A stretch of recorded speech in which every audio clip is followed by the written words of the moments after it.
A new report from the Australian Curriculum Assessment and Reporting Authority has revealed a significant decline in civics knowledge among school students.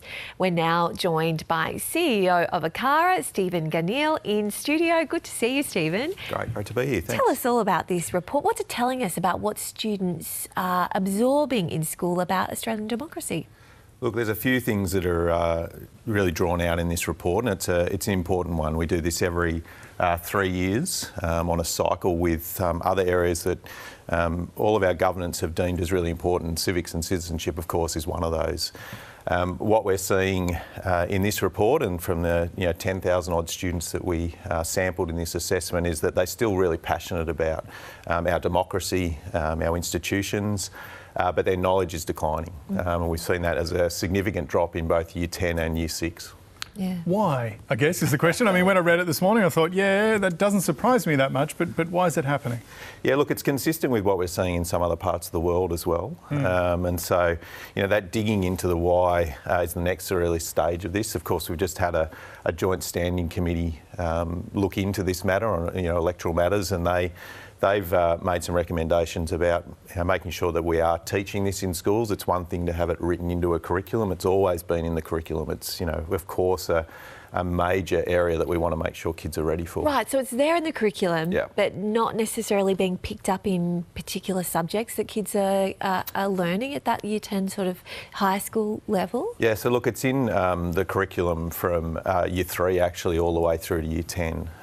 And in Years 7 and 8 and 9, 10 is actually a subject, civics and citizenship. So it's there as a really important part of what we want for our children.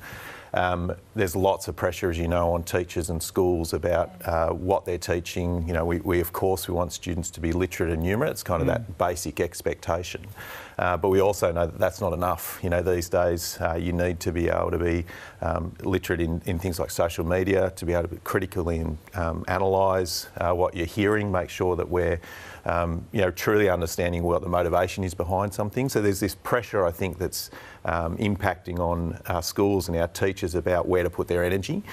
So this is always there. What we need to do is really help our teachers in our school communities to focus on that with the support of parents. This is also about those conversations that you have at home, where kids go to visit, who they talk to. All of these things are important if we really want that engagement with civic society. Maybe we'll need some more school excursions to Canberra. I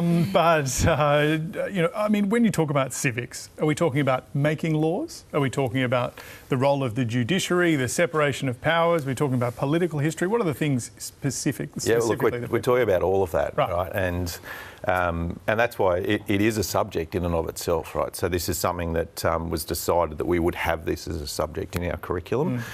When you look at the goals we have for schooling, yes, they're about, we want kids to be literate and numerate, but we also want them to be informed and engaged and active members of our community. And that's what civics and citizenship embodies. This is how do we teach, how to engage, what does it mean to vote, why do we have compulsory voting in this country? Things like that are the things that engage our students and prepare them for voting, later in life. And do you worry that this could feed into that erosion in trust in democracies we've seen around the world if it's not taught?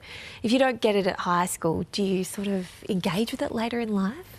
Well, look, I think that's why we have it as one of our priorities. And if you think about what we assess through the National Assessment Program that ACARA runs, literacy and numeracy are core. We do that every year. But every 3 years we do civics and citizenship, and then in the off years, science literacy and information communication technology. So this is one of the core parts of the curriculum and what we want students to engage with and then come out the other end. So it will contribute to that if we don't get this right. This is, I think people are picking this up as an important reminder about that.